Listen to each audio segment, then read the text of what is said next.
Hi everybody, Frosty is going to help me make some pancakes. Frosty, do you like pancakes? Maybe not. Hey everybody, I thought I'd put a quick little video together, and this is specifically for friends of ours in South Carolina. And they were looking for some recipes that involved spelt flour. And I thought, wait a minute, I make spelt pancakes all the time. So I thought I would not only make this video for them, but I would also share it with you, since maybe you're spending a little more time in the kitchen these days. I know I am. I'm also doing a lot of reading or on the home stretch of a great book here. It's called The Invention of Clouds, that a friend of mine in the Northeast Kingdom of Vermont sent me. It's by Richard Hamblin, and I'm on the last chapter right now. What a fascinating read. I wanted to really digest that one slowly, and I have, because it really takes the reader into the very late 1700s to early 1800s in and around London, where the classification of clouds came from. Cirrus, cumulus, altocumulus, all of those cloud types came from Luke Howard. It's a great read. I recommend it. But that's not why I'm here. I'm here to do some cooking. So here's what we're going to need going into this very, very short, very simple recipe on making spelt pancakes. And there are a number of variations that we'll talk about too while we're making them. Okay, main ingredient, spelt flour. You need spelt flour, obviously, because they're spelt pancakes. This flour, very, very healthy, and it makes great pancakes. Some of the best pancakes I've ever had come from spelt flour.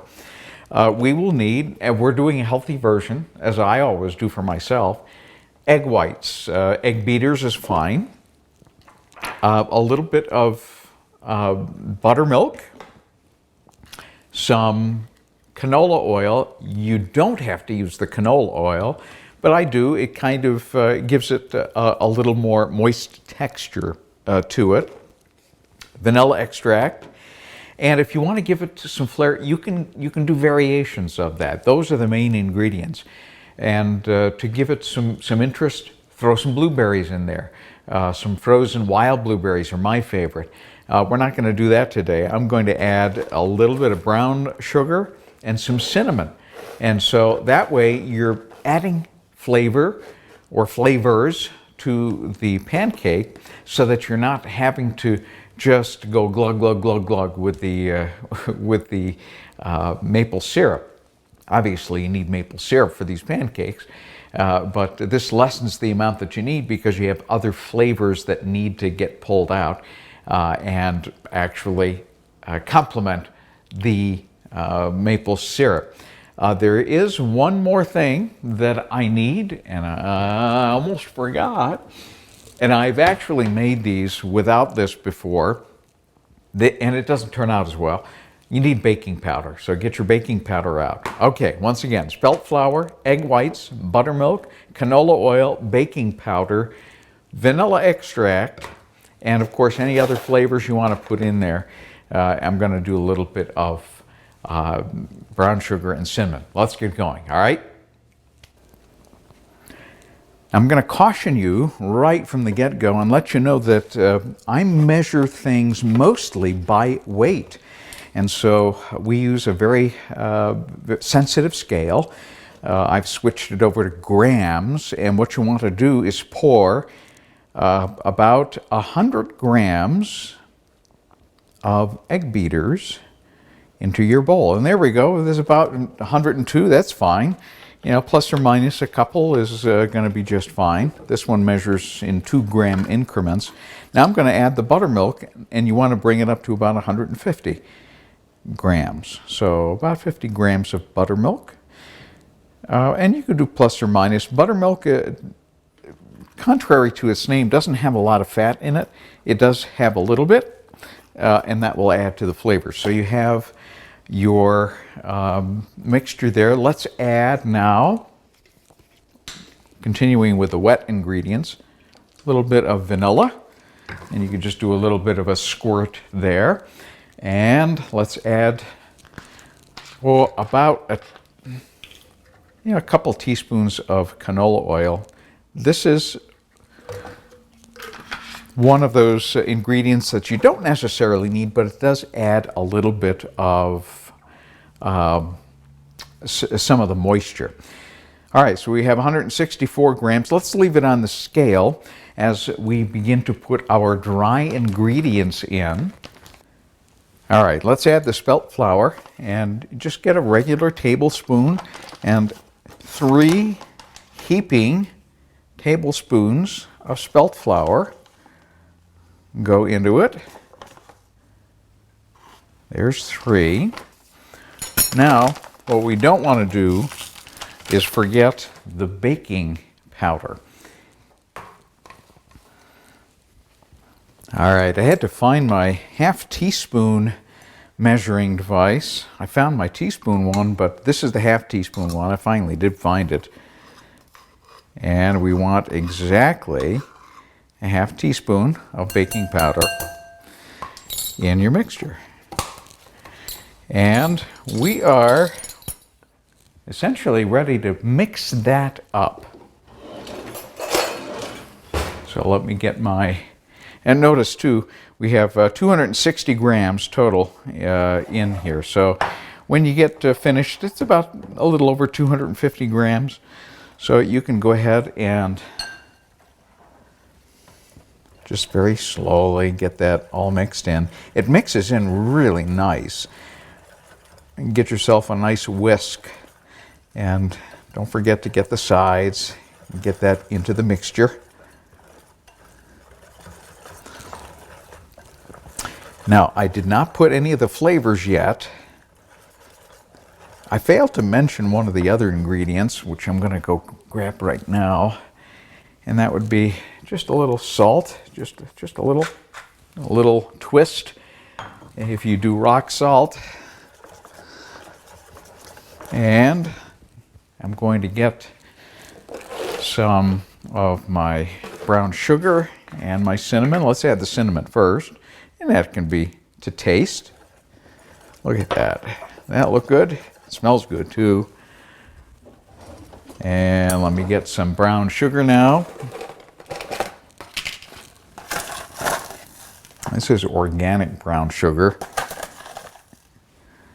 And maybe half teaspoon or so, plus or minus. But you do want, if you put salt in, you want a little bit of sugar too. Brown sugar, organic brown sugar, or organic sugar. And there, look at that. Doesn't that look nice? This is perfect. It's ready now for the pan. All right, so we have everything ready to go. One of the pans I like to use is the Blue Diamond pan. This is not Teflon, but it is a non-stick coating. It's like a ceramic coating, so there are no noxious fumes that get emitted when you heat it up. I highly recommend using that. It's one of my favorite pans, so much so this is getting real beat up. So I'll be looking for another one here in the next few weeks once the stores begin to open up. But let's go ahead and get going. Let's go ahead and heat this up. And I usually put it on 6 to get the pan warmed up. And once the pan is sufficiently warm, it usually only takes about 3 minutes or so. I usually use a little bit of butter. I use some Irish butter here, or French butter. Just give it a coating. You don't want a lot of butter in this plate, but you do want certainly enough. And let's get that out of there. And it's ready to pour into the pan. So let's go ahead and put that in there.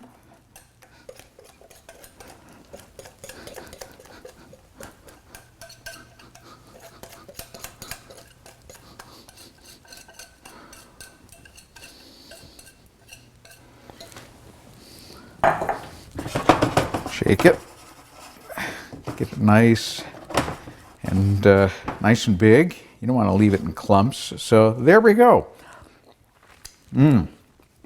Taste of the batter is good. All right, let's let that cook. And through the magic of time-lapse videography, we're ready to flip this thing. By the way, when you first pour the batter on, make sure you scale your heat back on a scale of 0 to 10, for those of you with that scale on your kitchen stovetop. Scale it back to about 4.5 or 5. Notice that we have holes that have developed. That says it's ready to flip. Yeah, I'm sold you just that. Look at that. Look how nice that looks. And what I'm going to do, and it certainly is very optional, is throw a little pat of butter, and you can put some margarine, pardon me, margarine, if you want.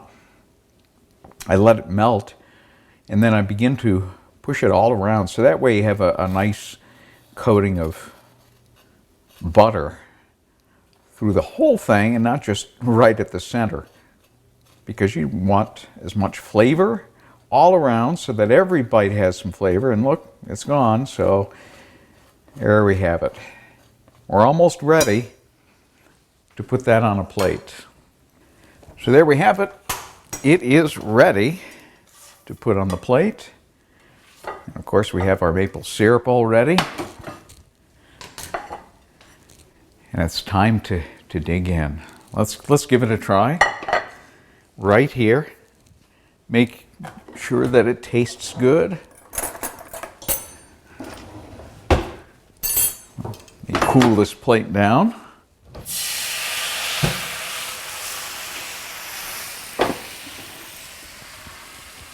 And let's give this a go.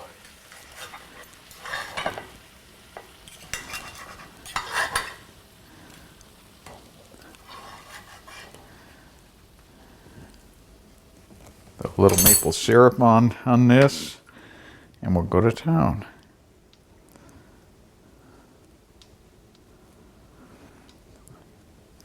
Now, I love maple syrup. Having grown up in New England and gone to school in Vermont for 4 years, I got used to that Vermont maple syrup. I know, I live in Ohio. Ohio, especially Geauga County, making a lot of good maple syrup, and it is good. But there's just something about that Vermont maple syrup that's just outstanding. Okay, let's give this a go.